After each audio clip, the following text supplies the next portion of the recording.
Hello my lovely English learners, welcome back to my channel.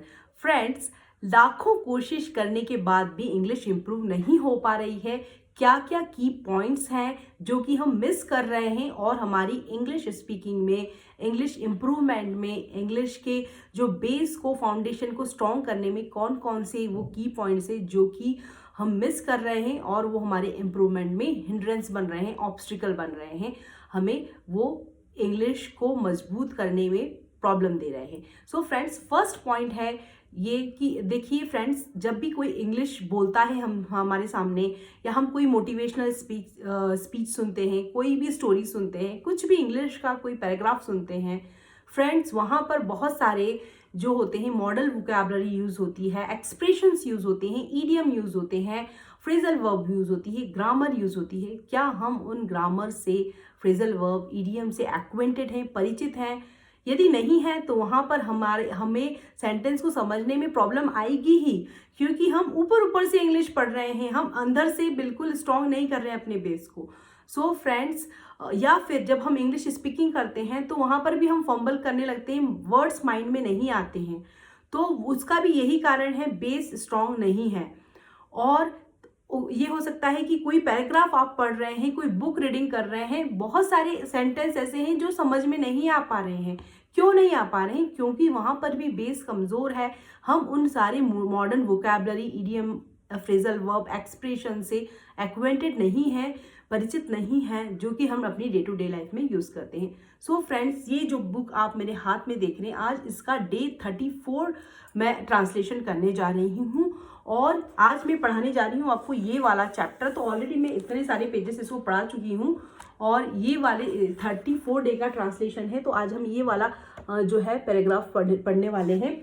तो friends, ये APJ Abdul Kalam जी की book है और ये APJ अब्दुल कलाम जी की ऑटोबायोग्राफी के ऊपर ये बुक है। हमारे जो 11th प्रेसिडेंट ऑफ इंडिया थे, तो उनके ऑटोबायोग्राफी के ऊपर ये बुक है। बहुत ही अच्छी है क्योंकि इसमें जो भी expression, idiom, phrasal verb, grammar use हुए हैं वो डे टू डे लाइफ से रिलेटेड हैं, उनकी ऑटोबायोग्राफी पे हैं।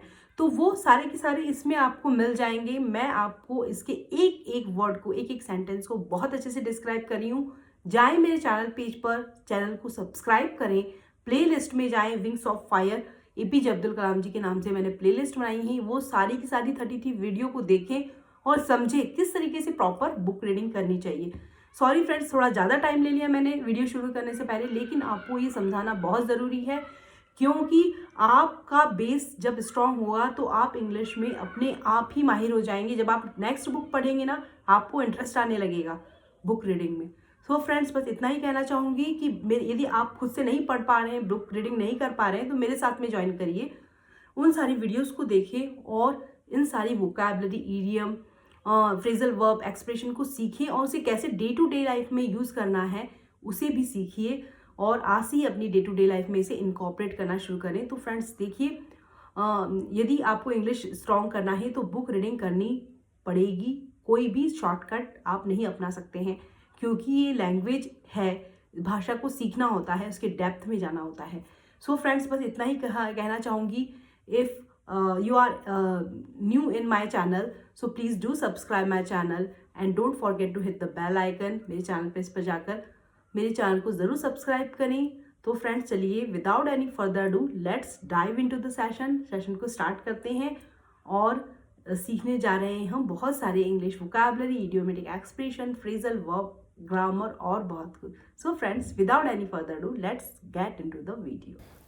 तो चलिए फ्रेंड्स, शुरू करते हैं paragraph 2, alternative opportunities for employment. Friends, यहाँ पर मैं आपको एक चीज़ बताना चाहती हूँ कि APJ अब्दुल कलाम जी ने बेंगलोर में जो हॉल है, यानी कि हिंदुस्तान एरोनॉटिक्स लिमिटेड, वहाँ पर एज ए ट्रेनी काम किया और जब वो वहाँ से आए लौट कर, तो अब उनके पास में 2 अपॉर्चुनिटी थी, रोजगार के 2 अवसर थे। इसी का जिक्र इस पैराग्राफ में है। 2 अल्टरनेटिव। फ्रेंड्स, अल्टरनेटिव मतलब होता है चॉइस, ऑप्शन, विकल्प, डिफरेंट या अदर पॉसिबिलिटीज़। तो कौन सी 2 पॉसिबिलिटीज़ थी, कौन सी 2 चॉइस थी? अपॉर्चुनिटीज़ मतलब होता है अवसर, चांस और ओकेज़न। तो उनके पास में 2 अवसर थे फॉर एम्प्लॉयमेंट मतलब फ्रेंड्स होता है रोज़गार, job, work. Both close to my long standing dream of flying. अब देखिए यहाँ पे बहुत ही खूबसूरत जो वर्ड है, close to my long standing dream. Long standing dream मतलब फ्रेंड्स क्या होता है, ऐसे हमारी कोई इच्छा या डिज़ायर या गोल, हमारा जो ऐसा एम हो, लक्ष्य हो, जो कि बहुत लंबे समय से हम चाहते हों, उसे बहुत लंबे समय से, बहुत लंबे वर्षों से चाहते हों। तो long standing dream is a desire और goal that someone has held on to for a very long time. So it can be something a person he wanted to achieve or do for a year or even decades. तो उसे कहते हैं हम long standing dreams. जैसे कि एक बड़ी सी भीड़ है, उसके सामने कोई एक गोल मारना चाहता हो, जैसे कि scoring a goal in front of a large crowd, या फ्लाइंग अ ग्लाइडर उड़ाना चाहता हो, या चांद पर चलना चाहता हो, वॉकिंग ऑन द मून। तो या फिर कोई विमानन में कोई रुचि लेना चाहता हो, परस्यूइंग एविगेशन। तो ये सारे के सारे जो हैं लॉन्ग स्टैंडिंग ड्रीम्स में आते हैं। तो यहाँ पर एपीजे अब्दुल कलाम जी का क्या लॉन्ग स्टैंडिंग ड्रीम क्या था, फ्लाइंग। वो विमान उड़ाना चाहते थे। तो यहाँ पर भी इसीलिए एपीजे अब्दुल कलाम जी कहते हैं कि two alternative opportunities for employment both close to my long standing dream of flying. मतलब वो जो दो उनको रोज़गार के अवसर मिले थे, वो क्लोज टू में मतलब मेरे बहुत ही निकट थे, वो मेरे लॉन्ग स्टैंडिंग ड्रीम के, जो मैं उड़ना चाहता था उस आकाश में। वो जो रोज़गार मिले थे उनसे ही रिलेटेड उन्हें मिलते थे। तो presented them self before me, मतलब वो मेरे पास में, प्रेजेंट मतलब मेरे सामने लाए गए। When I came out of HAL hall. तो ये HAL हिंदुस्तान एरोनॉटिक्स लिमिटेड का फुल फॉर्म इसका फुल फॉर्म है हिंदुस्तान एरोनॉटिक्स लिमिटेड। तो उन्होंने कहा जब मैं हिंदुस्तान एरोनॉटिक्स लिमिटेड से बाहर आया, मतलब से निकल कर आया as a graduate aeronautical engineer, और जब मैं ग्रेजुएट एरोनॉटिकल इंजीनियर बन के वहाँ से आया, तो ये दो जॉब मेरे पास में तैयार थे। One was a career in air force. एक था एयरफोर्स में उनका करियर मतलब होता है फ्रेंड्स जॉब, आपका प्रोफेशन, आजीविका जिससे आप चलाते हैं। And another was a job at the directorate of technical development and production. तो और दूसरा था मिनिस्ट्री ऑफ डिफेंस। तो मिनिस्ट्री ऑफ डिफेंस में, रक्षा मंत्रालय में उन्हें DP की पोस्ट मिली थी। तो दो ऐसे जॉब उनके पास में थे, अपॉर्चुनिटी थे, जो कि उनके उड़ने के स्वप्न को, जो कि उनका बहुत ही लंबे समय से एक बहुत बड़ा ड्रीम था, उन्हें पूरा करने वाले थे। Close to my long standing dream of flying, इसीलिए लिखा है। अब चलिए आगे बढ़ते हैं। I applied for both. मैंने दोनों जॉब के लिए अप्लाई किया। अप्लाइड मतलब मैंने उन्हें दोनों जॉब के लिए उन्होंने जो है फॉर्म भरे। The interview calls arrived for both the places almost simultaneously. अब देखिए, तो इंटरव्यू कॉल्स मतलब अराइव्ड, मतलब जो कि इंटरव्यू के लिए जो उन्हें कॉल्स आए, जो फ़ोन आए, वो दोनों प्लेसेस से आए। कैसे आए? ऑलमोस्ट साइमल्टेनियसली मतलब फ्रेंड्स होता है एट द सेम टाइम। मतलब दोनों पोस्ट के लिए ही उन्हें अप्लाई किया, और दोनों पोस्ट के जो इंटरव्यू कॉल्स आए वो एक के बाद एक आसपास की डेट में आए। तो आई वॉज आस्क्ड मतलब मुझे पूछा गया या कहा गया टू रीच, कहाँ पहुँचना था उन्हें? Dehradun by the air force recruitment authority मतलब फ्रेंड्स होता है कोई भी अधिकारी या प्राधिकार, पावर को कहते हैं। तो उनके जो एयरफोर्स के रिक्रूटमेंट के लिए जो अधिकार मतलब जो अथॉरिटी थी, उन्हें कहा देहरादून आने के लिए, एंड दिल्ली में जो DTDP की जो पोस्ट थी उसके लिए उन्हें दिल्ली जाना था। अब देखिए यहाँ पर उनकी जर्नी स्टार्ट होती है। The boy from the Coromandel coast took a train to the north of India. Actually जो APJ अब्दुल कलाम जी वो साउथ यानी कि दक्षिण भारत से बिलोंग करते थे। तो कोरोमंडल कोस्ट जो है वो is a southern coastal region है। वो साउथ का जो कोस्टल रीजन होता है ना, तटीय क्षेत्र है। और उन्होंने यहाँ पर ये कहते हैं द बॉय मतलब वो खुद की यहाँ पर बात कर रहे हैं। फ्रॉम द कोरोमंडल कोस्ट मतलब जो लड़का था वो जो कि दक्षिण भारत से था। टुक अ ट्रेन, टुक मतलब यहाँ पर second form of verb I है टेक की, टेक, टुक, टेकन। तो उसने कहाँ से ट्रेन ली, दक्षिण भारत से ट्रेन ली to the north of India, क्योंकि दिल्ली और देहरादून जो है नॉर्थ जो है उत्तर भारत में है। तो इसीलिए यहाँ पर ये वाली लाइन इसलिए लिखी गई है, the boy from the Coromandel coast took a train to the north of India. तो उन्होंने दक्षिण से वो उत्तर की तरफ गए, मतलब साउथ से वो नॉर्थ इंडिया की तरफ बढ़े अपने डेस्टिनेशन को, अपने लक्ष्य को पाने के लिए। माई destination was more than 2000 kilometre away. अब देखिए डेस्टिनेशन मतलब होता है गंतव्य, टारगेट या कोई गोल, ऑब्जेक्टिव, एम, ये सारे सिनोनिम हैं। राइट वे, ये सारे के सारे सिनोनिम हैं, समानार्थी शब्द हैं डेस्टिनेशन के। तो माई destination was more than 2000 kilometre away. उनका जो गंतव्य था, उनका जो प्लेस था जहाँ पर उन्हें पहुँचना था, वो 2000 किलोमीटर दूर था, साउथ से नॉर्थ की ओर जा रहे थे। And was to be my first encounter with the vastness of my motherland. अब देखिए यहाँ पर वो कह रहे हैं and was to be my first encounter. Encounter मतलब फ्रेंड्स होता है मीट बाय चांस, किसी से एकदम अचानक से मिलना विदाउट प्लानिंग के, या एक्सपीरियंस, कोई नया चीज़ को अनुभव करना। कम इनटू कांटेक्ट विद, किसी नए चीज़ के संस्पर्श में एकदम से आना। तो यहाँ पर एनकाउंटर का मतलब निकल रहा है एक्सपीरियंस, अनुभूति। तो उन्हें फर्स्ट टाइम वो क्या अनुभव करने जा रहे थे, विद द वास्टनेस। वास्टनेस मतलब होता है फ्रेंड्स वेरी ग्रेट एक्सटेंड और साइज़, जो जिसका साइज़ बहुत ज़्यादा बड़ा हो, जैसे कहते हैं ना इमेंसिटी, या फिर कहते हैं the vastness of Atlantic ocean. जो अटलांटिक ओशियन है उसकी जो विशालता, या उसका जो जितना बड़ा क्षेत्र में वो फैला हुआ है। तो वास्टनेस मतलब होता है कोई भी चीज़ बहुत ज़्यादा ग्रेट एक्सटेंट में फैली हो, साइज़ में फैली हो। तो वो किस चीज़ को अनुभव करने जा रहे थे फर्स्ट टाइम में, with the vastness of my Motherland. Motherland मतलब होता है फ्रेंड्स मातृभूमि। तो वो अपनी मातृभूमि को, एक होती है जन्मभूमि और एक होती है मातृभूमि। तो हमारी इंडिया जो है हमारी मातृभूमि है, और वो यहाँ पे बहुत ही खूबसूरत लाइन में इसीलिए लिख रहे हैं कि वो फर्स्ट टाइम वो है एनकाउंटर, एक्सपीरियंस करने जा रहे हैं इस धरती की विशालता को। तो विशालता से वास्टनेस का यहाँ पर संबंध है। तो यहाँ पर ये इसीलिए ये लाइन लिखी हुई, through the window of the compartment. अब देखिए फ्रेंड्स, थ्रू यहाँ पर एक प्रपोजिशन है जिसका मतलब होता है वाया, क्या के द्वारा, फ्रॉम से, क्या किसी के माध्यम से। तो जो कि नाउन और प्रोनाउन की पोजीशन बताता है। तो थ्रू मतलब के द्वारा, through the window of the compartment. Window मतलब होता है खिड़की, ऑफ द कंपार्टमेंट, कंपार्टमेंट मतलब होता है फ्रेंड्स जो ट्रेन का डब्बा होता है ना, उसे कंपार्टमेंट कहते हैं। सेक्शन, पार्ट, पार्टीशन, उसे कहते हैं कंपार्टमेंट। तो वो कहते हैं कि वो जो डिब्बे में बैठे हुए थे उसकी खिड़की से झांकते हुए देख रहे थे। आई वॉच्ड, वॉच्ड मतलब फ्रेंड्स होता है किसी को भी बहुत केयरफुली, ध्यान से देखना। तो ये second form of verb I है, वॉच, वॉच्ड, वॉच्ड। तो सेकंड, तो आई वॉच्ड क्या देख रहे थे, the country side slip past.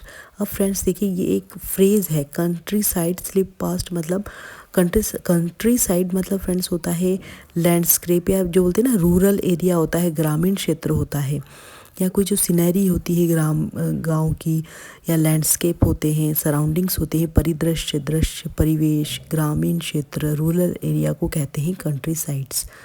तो स्लिप पास्ट फ्रेंड्स यहाँ पर एक फ्रेजल वर्ब है जिसका मतलब होता है चुपचाप बिना नोटिस किए हुए किसी जगह से खिसक जाना या चले जाना।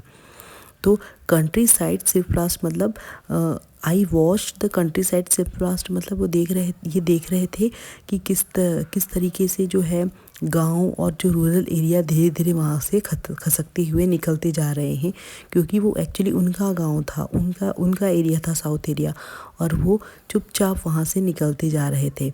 तो अब देखिए स्लिप पास्ट को अपनी डे टू डे लाइफ में कैसे यूज़ करेंगे।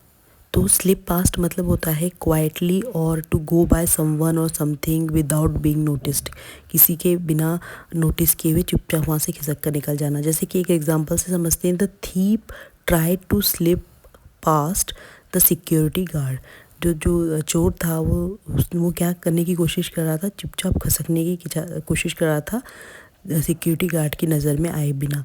तो स्लिप पास्ट मतलब होता है जैसे स्नीकी होता है ना, जैसे कहते हैं sneaky cat drank the milk, जो बोलते हैं जो चुपचाप बिल्ली कैसी होती है, चुपचाप आंख बंद करके दूध पी लेती है, जैसा लगता है कि किसने कुछ देखा ही नहीं है। तो स्लिप पास्ट का ठीक वैसे ही मीनिंग निकल रहा है कि वहाँ पर स्लिप पास्ट मतलब कहा गया है कि किसी की बिना नज़र में आए हुए निकल जाना। तो कौन निकल जा रहा था? रूरल एरिया, कंट्री साइड्स के जितने भी परिदृश्य थे वो ट्रेन में एक के बाद एक निकलते जा रहे थे, स्लिप पास्ट हो रहे थे। इसीलिए यहाँ पे लिखा है I watch the country side slip past.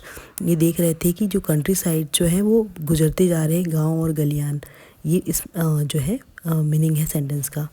From a distance मतलब दूर से देखने पर। The man in the fields मतलब फ्रेंड्स होता है खेत खलियान को कहते हैं। मैन देखिए यहाँ पर यदि एक आदमी होता तो उसके लिए MAN आता, यहाँ पर प्लूरल है यानी बहुत सारे आदमियों की बात कर रहे हैं, इसलिए MEN आया है। तो man in the fields in their white dhoti and turbans. अब जो बहुत सारे आदमी थे वो जो खेतों में काम कर रहे थे उन्होंने वाइट धोती पहनी हुई थी एंड टर्बन्स मतलब फ्रेंड्स होता है पगड़ी, जिसे कहते हैं ना इज़ अ लॉन्ग स्कार्फ, एक लंबा स्कार्फ जैसा होता है, wrapped many times around a person's head, और उसे बहुत तरीके से अलग अलग अब कई बार अपने सर के आसपास उसे लपेटा जाता है, तो उसे कहते हैं टर्बन। जैसे कि मेन हु सिख और मुस्लिम जो होते ट्रेडिशनली दे वेयर टर्बन्स, वो ट्रेडिशनली अपने पारंपरिक तौर पे वो पगड़ी पहनते हैं। तो टर्बन मतलब होता है पगड़ी। तो जो मैन इन द फील्ड्स, जो खेतों में जो लोग थे काम कर रहे थे आदमी लोग, वो लोग वाइट धोती और टर्बन्स में पहने हुए थे और दूसरे से देखने पे लग रहा था। एंड द वुमेन फ्लॉक मतलब फ्रेंड्स होता है झुंड, तो महिलाओं का झुंड इन ब्राइट स्प्लैशेस। अब देखिए फ्रेंड्स स्प्लैशेस मतलब क्या होता है? स्प्लैशेस का मतलब फ्रेंड दो मीनिंग लिखते हैं, जैसे कि किसी के ऊपर कुछ छिड़कते हैं अपन, जैसे पानी का छिड़काव करना, तो स्प्लैश मतलब होता है छिटका मारना या इरेगुलर ड्रॉप्स किसे कहते हैं, जैसे कि हमने पानी के ऊपर पत्थर मारा तो वो अलग से छटक के गिरा। और एक मीनिंग होता है जो कि प्रोमिनेंट, और जो कहते हैं ना कोई नया फीचर आना, या फ्रंट पेज स्प्लैशेस कहते हैं, डिस्प्ले या जो बहुत दिखावा होना, दिखना। तो स्प्लैशेस की दो मीनिंग है। तो यहाँ पर स्प्लैशेस का मीनिंग निकल रहा है इन ब्राइट स्प्लैशेस ऑफ कलर, मतलब यहाँ पर जो अलग अलग यहाँ पर जो वुमेन ने अलग अलग कपड़े पहने हुए हैं उस कलर की बात कर रहे हैं, splashes of colour against the green background of paddy field. अब देखिए अगेंस्ट मतलब के विरोध में, मतलब उसके green background of paddy field. Paddy जो होता है फ्रेंड्स धान के खेत को कहते हैं, चावल के खेत को। तो a field where rice is grown, तो उसे कहते हैं धान का खेत। तो उसके धान के खेत के अगेंस्ट में जो वुमेन फ्लॉक महिलाओं का झुंड है, वो एक ऐसा लग रहा है कि पूरे अलग अलग सजी हुई हैं जो लेडीज़ हैं और अलग अलग तरह के ड्रेस पहने हैं, वो एक पेंटिंग के समान उन्हें लग रहा है। Seem to inhabit some beautiful painting, वो कैसा दिख रहा है उन्हें? इनहैबिट मतलब फ्रेंड्स होता है लिव इन या ऑक्यूपाई करना, सेटल डाउन होना या निवास करना, किसी जगह पे रहना। तो सीम्ड मतलब होता है प्रतीत होना। तो कैसा प्रतीत हो रहा है कि वो एक पेंटिंग में, इस एक ब्यूटीफुल पेंटिंग में इस तरीके से वो जो आदमी और जो बहुत सारे औरतों का झुंड है वो एक पेंटिंग के समान उस ग्रीन पैडी जो धान के खेत में ऐसा लग रहा है जैसे कि बहुत सुंदर किसने ब्यूटीफुल पेंटिंग कर दी हो। तो इस पूरे पैराग्राफ का यही मीनिंग निकल रहा है कि वो जो अपने डिब्बे से, ट्रेन के डब्बे से, कंपार्टमेंट से देख रहे थे कि अलग अलग जो ग्रामीण क्षेत्र हैं, रूरल एरिया पीछे गुजरते जा रहे हैं, और दूर से देखने पे उन्हें ऐसा लग रहा था कि सफ़ेद धोती और पगड़ी में जो जेंट्स हैं, पुरुष लोग हैं, वो धान के खेतों में वो अलग अलग ड्रेस पहने हुए एक पेंटिंग के समान लग रहे हैं। ये इस पैराग्राफ में वो कहना चाहते हैं। I sat glued to the window. I यहाँ पर APJ अब्दुल कलाम जी खुद की बात कर रहे हैं। सेट जो है उसका मतलब होता है बैठा हुआ था। सिट की सेकंड फॉर्म ऑफ वर्ब है सेट। ग्लूड मतलब होता है चिपक कर बैठना। तो मैं जो खिड़की से, विंडो मतलब होता है खिड़की, तो खिड़की से चिपक कर बैठा हुआ था। ऑलमोस्ट मतलब होता है लगभग। एवरीवेयर मतलब हर कहीं। पीपल वर एंगेज्ड मतलब इन सम एक्टिविटी। तो जो हर जगह लोग जो थे वो कुछ ना कुछ काम कर रहे थे, कुछ ना कुछ काम में एंगेज थे, ऑक्यूपाइड थे। एंगेज मतलब होता है ऑक्यूपाइड होना। Which had a rhythm and tranquillity about it, जो कि जिसके कारण से एक रिदम मतलब एक लय और सुर और एक शांति। ट्रैंक्विलिटी मतलब होता है फ्रेंड्स शांति, काम, पीस, रेस्टफुलनेस, पीसफुलनेस, शांति को कहते हैं। या फिर इसे इसका एक और सिनोनिम है सीरीन। तो ट्रैंक्विलिटी का मतलब होता है शांति, सीरीनिटी उसे कहते हैं। तो जैसे कि कहते हैं ना, ये जगह जो है वास्तव में शांति और स्थिरता पाने की जगह है। तो this is the place to find real peace and tranquillity. या फिर कहते हैं कि ये कार यहाँ से जो पास कर रही है वो जो है रूरल लाइफ की जो शांति को भंग कर रही है, डिस्टर्ब कर रही है। तो passing cars are the only noise that disturbs the tranquillity of rural life. तो ट्रैंक्विलिटी मतलब होता है शांति, पीसफुलनेस। तो ये जो काम जो भी हो रहा था, लोग कुछ ना कुछ काम में, एक्टिविटी में एंगेज थे, उस कारण से एक लय और एक शांति का अनुभव हो रहा था। इस सेंटेंस में कहा गया है। मैन ड्राइविंग कैटल्स, कैटल्स मतलब होता है भेड़ बकरियाँ, जो गाय ढोर, उसे कहते हैं ड्राइविंग मतलब चलाना। तो क्या चला रहे थे? मैन मतलब होता है पुरुष लोग जो है वो भेड़ बकरियाँ चला रहे थे और ग्राजिंग कर रहे थे, घास चरवा रहे थे उन्हें। और वुमेन फैचिंग वाटर फ्रॉम स्ट्रीम्स, और जो वुमेन थी, जो औरतें थी, वो फैचिंग मतलब होता है, फैचिंग वाटर मतलब पानी निकालना। तो स्ट्रीम मतलब सोत्र से मतलब झरना होता है ना, उससे कहते हैं। तो झरनों से वो जो स्त्रियां जो है वो पानियाँ निकाल रही थी, औरतें। Occasionally a child would appear and wave at the train. Wave मतलब फ्रेंड्स देखो, आप कभी देखते भी होंगे फेसबुक में, या फिर जो आपके कोई इंस्टा में या फिर व्हाट्सअप में वेव आता है। वेव मतलब होता है मतलब हाथ हिलाना, इस तरीके से। तो वेव मतलब होता है हाय कहना, हाथ हिलाकर ऐसे बाय करना। और ओकेजनली का मतलब होता है कभी कभी। तो कभी कभी कुछ बच्चे ऐसे वुड अपीयर, वुड के बाद हमेशा वर्ब की फर्स्ट फॉर्म आती है, तो वुड अपीयर। तो कभी कभी बच्चे ट्रेन की ओर ऐसे हाथ हिलाते हुए भी नज़र आ रहे थे। तो इस पैराग्राफ का ये मीनिंग है। सो फ्रेंड्स, अब ये आप स्क्रीन पे जो देख रहे हैं, ये सारी की सारी वो वोकैबलरीज, फ्रेजेस है और इडियम्स हैं जो कि हमने इस जो वीडियो में पढ़े हैं। सो फ्रेंड्स, इसका स्क्रीन शॉट ले लीजिए और इसे अपनी डे टू डे लाइफ में इनकॉर्पोरेट करना, यूज़ करना आज से ही स्टार्ट कर दीजिए। सो फ्रेंड्स, यदि आप इस तरीके से बुक रीडिंग करेंगे तो आप निश्चित ही ज़रूर ही आप एक दिन इंग्लिश में ज़रूर माहिर हो जाएंगे। If this video add any value in your English learning journey, please do subscribe my channel and don't forget to hit the bell icon. So friends, मेरे चैनल को ज़रूर सब्सक्राइब करें, जिससे मुझे आपका प्यार और मोटिवेशन मिलता रहे और मैं इस बुक को पूरा कंप्लीट कर आपकी इंग्लिश लर्निंग जर्नी में एक वैल्यू ऐड कर सकूँ।